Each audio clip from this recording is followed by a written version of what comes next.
What's up guys, this is Engineer Jack. So for this problem, we will find the maximum deflection in the beam using area moment method. Last time, sinolve natin itong problem using double integration method. Pero this time, we will apply the area moment method for determining the maximum deflection in the beam. So first step guys, after determining the shear and moment diagrams, we can predict now the elastic curve for the beam. Kasi yung rule natin nga, if we have a positive moment diagram, the elastic curve is concave upward. Very important ito class sa pagdetermine ng deflections in area moment method. Our next step guys for determining the maximum deflection, first we will determine the location of the maximum deflection. So as you can see sa figure, para malocate natin yung location of the maximum deflection, nakalocate po yan sa lowest point natin of the curve, of the elastic curve, and if we draw a line tangent at that point, that is horizontal. So as you can see, nag-assume ako na yung deflection dito or yung lowest point natin is less than 10 feet. This is 10 feet from point A. Pero yung assumption ko is less than kasi as you can see, meron tayong 30 kips at the left. And if we convert this to a concentrated load, that is 2 multiplied by 10, that is 20 kips.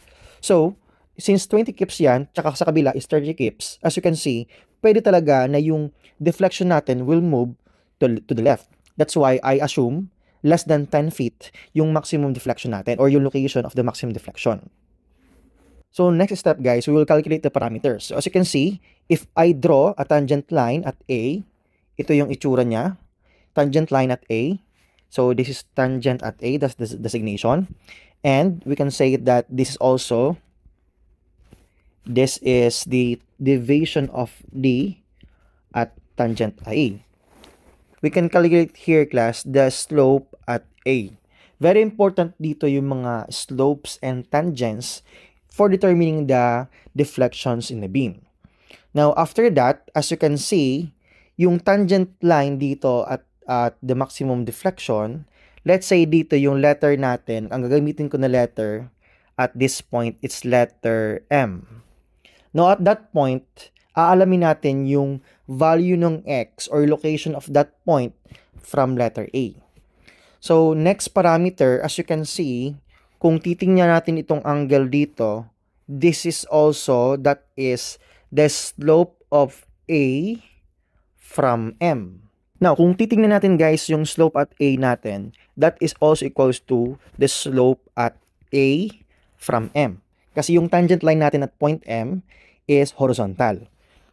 So, ang meaning class ng slope at A from tangent M, that is the area of the M over EI diagram between A and M. Now, kailangan natin itong value class to get the value of X. Next, after that, pag i-project natin class, pag i-project natin yung tangent line at point M to here, we can also say that this is also the deviation of A from tangent M.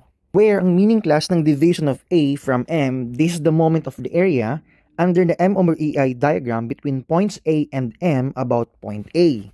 Kasi class, basta tatandaan nyo, kung ano yung first letter, doon tayo mag-moment. So next step guys is to draw the M over EI diagram. So as you can see for this figure, I assume na cantilever yung at point D. And dito ako mag-moment ng mga forces. So we have 26 force multiplied by 20 feet. This is the M over EI diagram which is positive. That is 26 multiplied by 20 feet. Now for this 30 kips, we have negative 30 since that is downward, multiplied by moment arm, that is 14. So yung 26 multiplied by 20, that is 520 feet. And yung 30 times 14, that is negative 420. And we have also distributed load or line load of 2 kips per feet.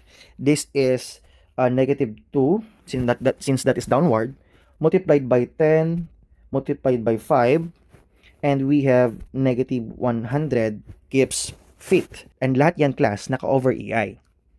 So after determining the values for the M over EA diagram, we will now calculate the parameters, which is the deviation of D from tangent A, the deviation of A from tangent M, and the slope of A or the slope of A from M.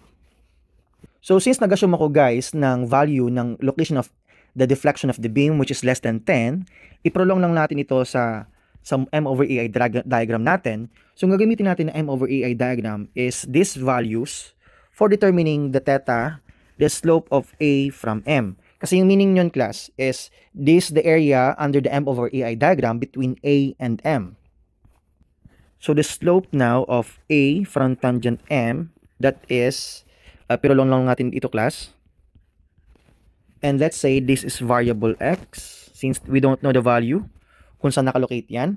So if this is x, we will calculate the values for y1, ito yon. Ito yon. And we will calculate the value for y2, and that is the distance of this value. So before natin i-calculate yung theta, we will calculate first the values of y1 and y2. So to calculate y1, we will use ratio and proportion. So we will use first the bigger triangle here, itong triangle, and in smaller triangle. So we have 520 all over. This is height over base. So yung base niya is 20 feet equals to y1 all over yung distance niya is x.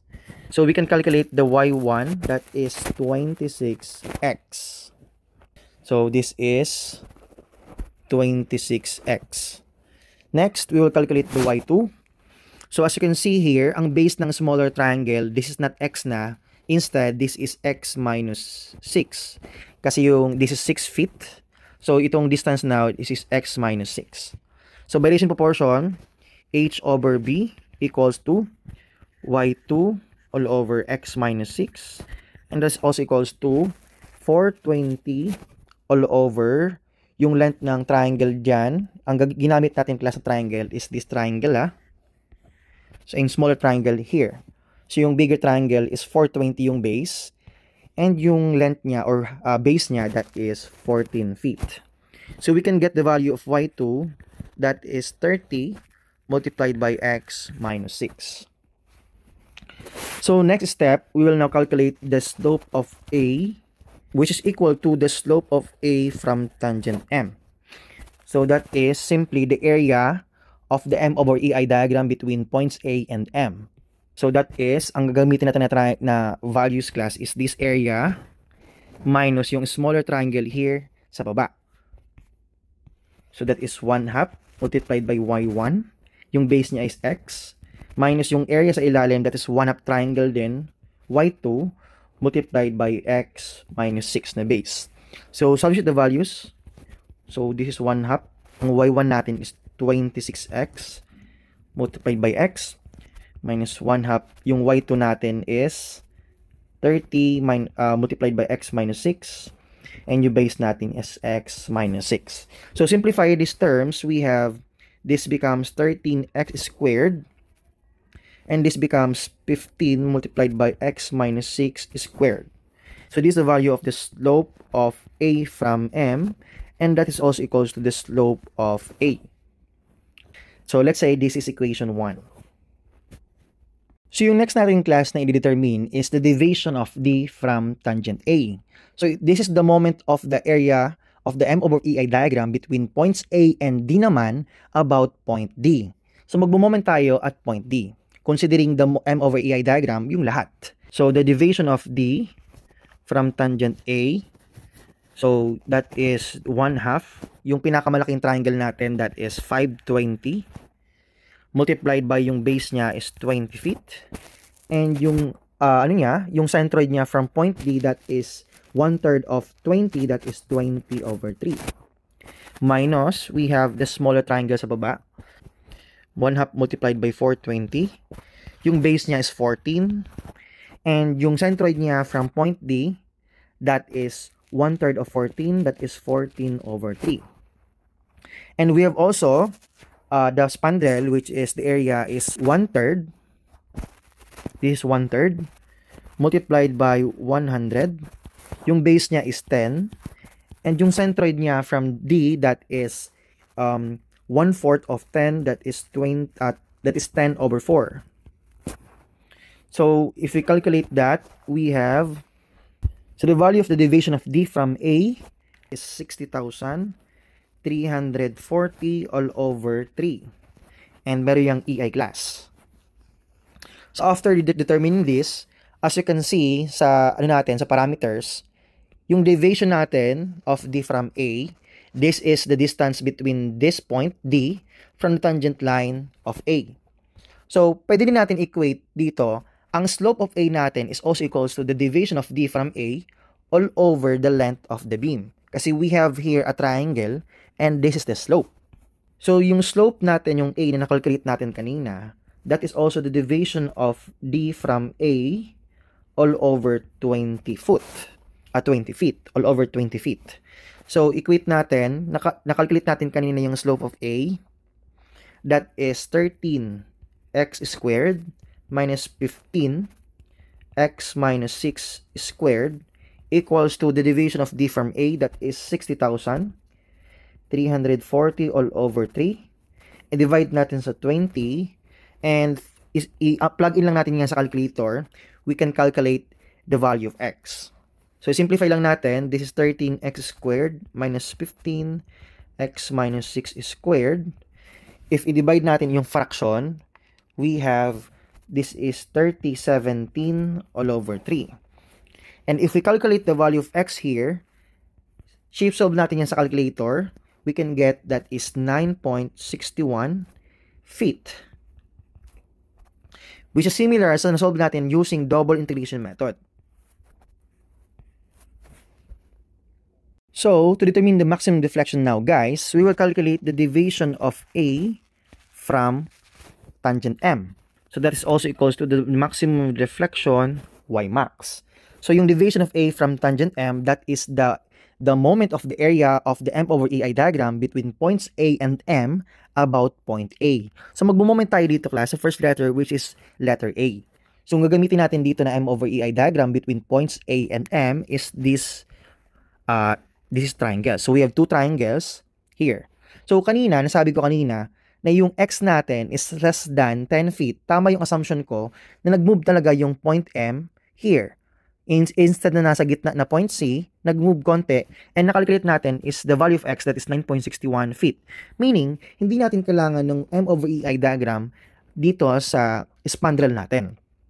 So, yung gagamitin natin is these areas lang, which is the two triangles, the bigger and the smaller. So, this is 1/2 multiplied by y1, that is 26x, multiplied by x, and yung moment area natin, yung centroid natin, that is 2/3 of x from point A.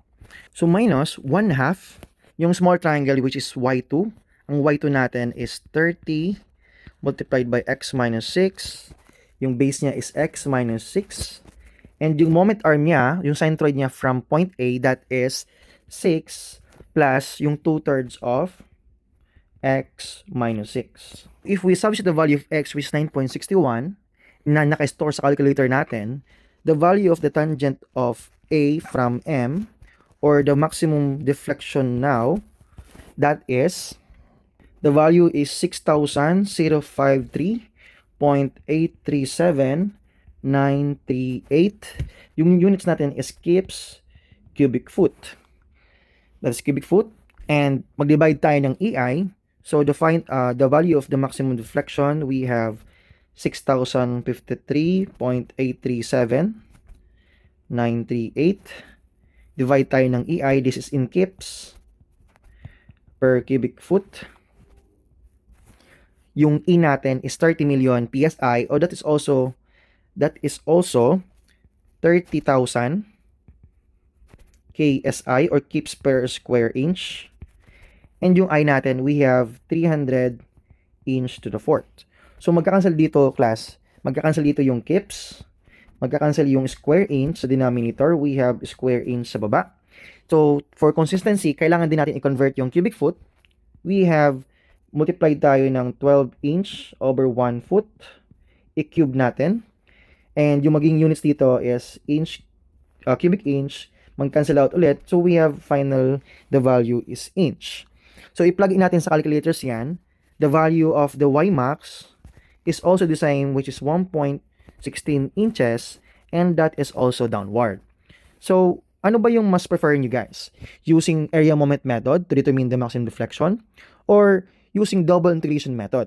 So this is your final answer for the maximum deflection, that is 1.16 inches.